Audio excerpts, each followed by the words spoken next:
experience, you're kind of lost. We've talked about the physical world. What about the social world? What about the world of people? Well, there's a lot of research on this as well. Babies start off with some social preferences.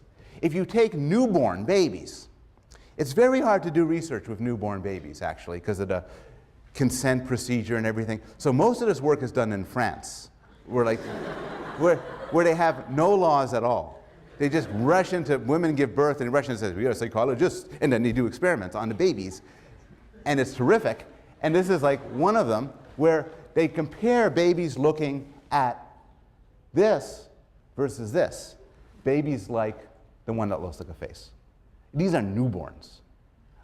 There's some preferences with humans and with other primates to favor faces. Babies are also social animals, too.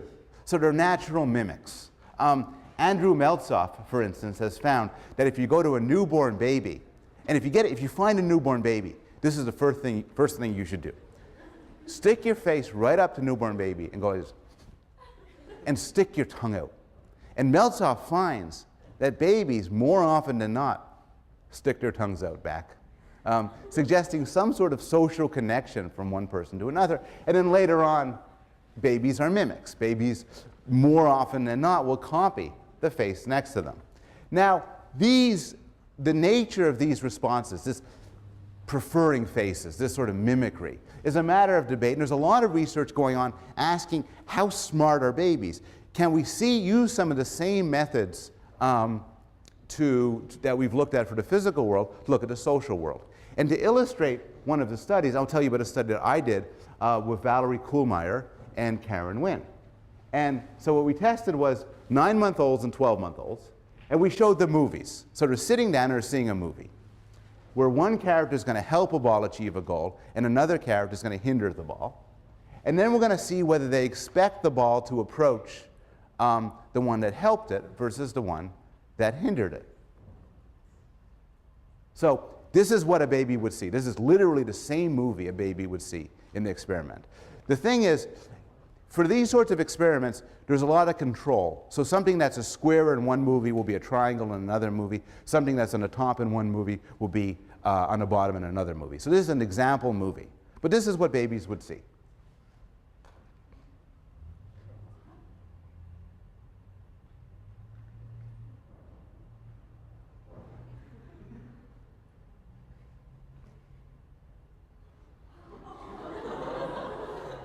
And they see this over and over again. And the question is, would babies expect the one to approach the one that helped it? Or approach the one that hindered it? And what we find is, statistically, babies look longer when shown a movie where it approaches the one that hindered it versus helped it. And this we take as preliminary evidence that, they have a social interpretation. They see this movie as you see this movie, in terms of helping and hindering, and somebody going to somebody that helped it versus hindered it. You could then ask, this makes a prediction, that babies should themselves prefer the creature who's the helper versus the hinderer. And to explore this, a graduate student in this department, Kylie Hamlin, has started a series of studies where they show babies three-dimensional scenes and then give them the characters and see which one they reach for. So here's video, so you can see how this experiment is done.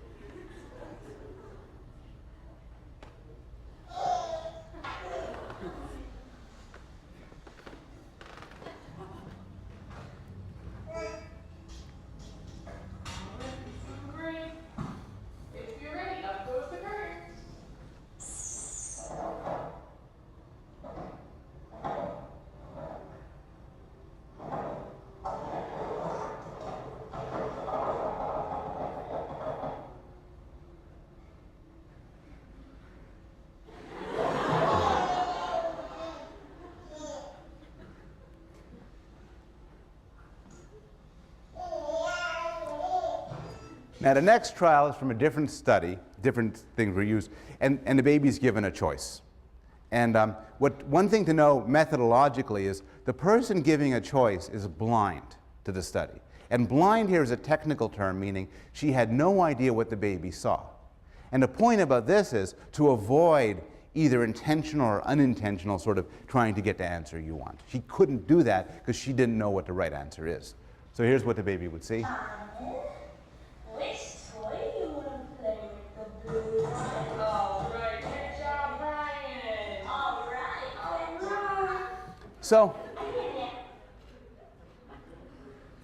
So this suggests that some social understanding may be there from the very start. This evidence is tentative, very controversial. But now I want to raise a huge developmental puzzle.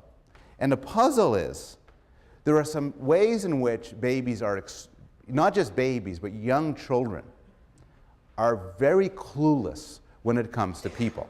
And so I have a film clip here of two very nice studies showing young children's ignorance of other people. I'll show you the studies, and then we'll briefly discuss what they mean. Before discussing that example in a little bit more detail, any questions? What are your questions? Yes, and back. What were the age differences between those two children? Typically, I don't know for those particular children, but typically on those tasks, 3-year-olds and young 4-year-olds tend to fail. And around the age of 4 or 5, kids tend to succeed. There's sort of a period around the age of 4, 4.5, where kids make the transition from failure to success. The question, by the way, was when do children, in that video, what were the ages of children who failed and who passed? Yes? Tomorrow. No, In the textbook, there was, last chapter, there was some discussion of discriminant conditioning and using that to figure out like what concepts animals had. Has that ever been used with babies? The question of whether discriminant conditioning has been used with babies to explore what sort of concepts they have. I don't know. Does anybody? It has been. It's not as effective as other methods. Colleen answered and said that it's not as effective as other methods. Part of the problem with using operant conditioning with babies is it's difficult to get them to behave in any systematic way. So the looking time measures tend to be more subtle. Any other questions?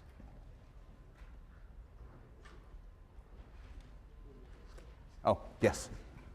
Did they look at why both of those young boys chose the rocket ship one versus the... The question of why they chose the kids chose the rocket ship one as opposed to the Raphael one.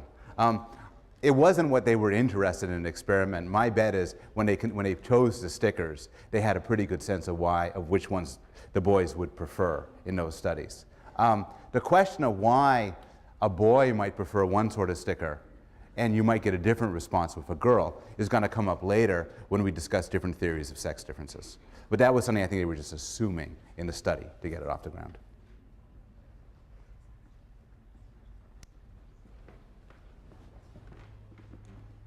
Okay.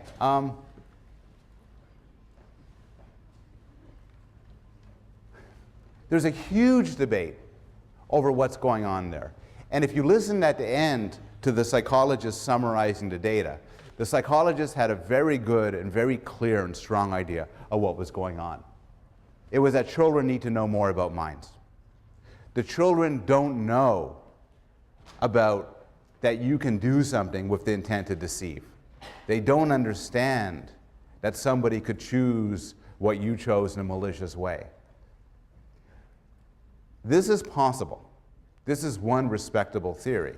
But the alternative is they have the right knowledge, but they suffer from problems with inhibition. So consider both studies. The first study, the one of the deceptive dolls with the big shoes and little shoes, is actually fairly difficult. And it's possible that children kind of got overwhelmed with it. And when asked what would the mother think, who the mother would think stole the food, responded with who really stole the food. And that there's some pull towards the right answer that makes this task difficult. The second study illustrates this issue even more clearly. Take the boy who kept failing. He kept pointing to the rocket ship and Mean Monkey kept taking it away. It's possible that he genuinely didn't know what to do, that he wasn't smart enough to understand that he needed to point to the other one. But it's also possible that it's a Homer Simpson-like effect, where when asked to point to what he wants, he just couldn't help but point to the one he wanted. And that the extra work it takes to lie was beyond him. And in support of the second alternative, even adults find these tasks involving lying and deception more difficult. We're slower at them, we make more mistakes than tasks that don't involve lying and deception. So I'm raising this not to solve the problem. You'll read more about it in the Peter Gray textbook and more about it in the Norton readings on development. But just to raise this as an interesting area of debate.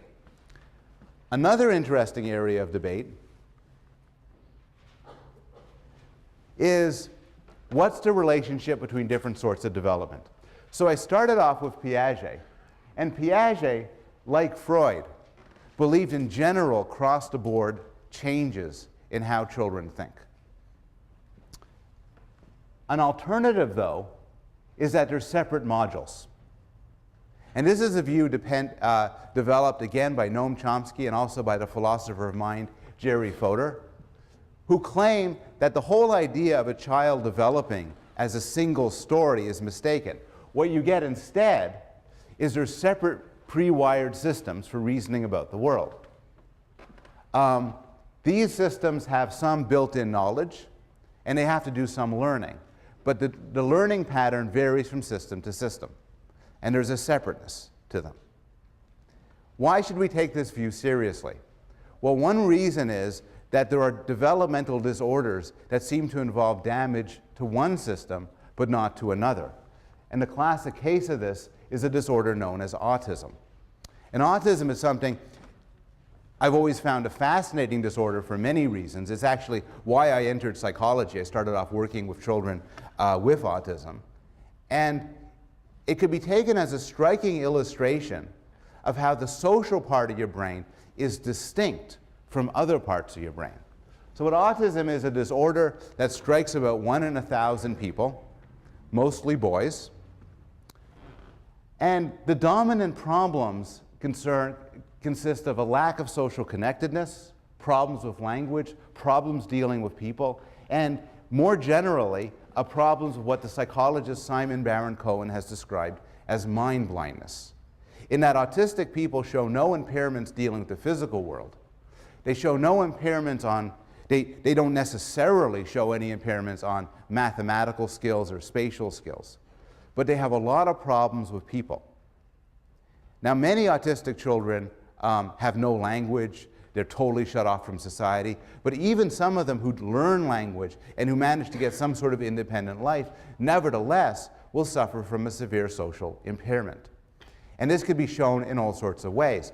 A simple experiment developed by Simon Baron-Cohen goes like this. You show this to 3- and 4-year-olds. There's 4 candies there, and you say, this is Charlie in the middle. Which chocolate will Charlie take? For most children, and most of you, I hope, the answer is pretty clear, this one. Autistic children will often just shrug, say, how could I know? Because they don't instinctively appreciate that people's interests and desires tend to be attuned to where they're looking. Another sort of task, which is a task that's been done hundreds, perhaps thousands of times, is known as the false belief task. And here's the idea. You show the child the following situation. There's a doll named Maxie, and Maxie puts the ball in the cupboard. Maxie leaves, and a second doll enters. The second doll takes the ball out of the cupboard and puts it under the bed. Maxie comes back, and the question is, where will Maxie look for the ball? Now, this is a question about your understanding about minds. The question of where is the ball really is a question about the physical world. Everyone can solve it. But this question is hard. The right answer is Maxie will look in the cupboard, even though it's not really there. Because Maxie has a false belief about the world. 3-year-olds find this difficult. 2-year-olds find this difficult. 4-year-olds and 5-year-olds are able to pass this task. Normal adults are able to pass this task. Children with autism have serious problems. And often people with autism who are otherwise very high functioning will fail this task. They'll say, oh, he must think it's on, he's going to check under the bed. Any questions about autism?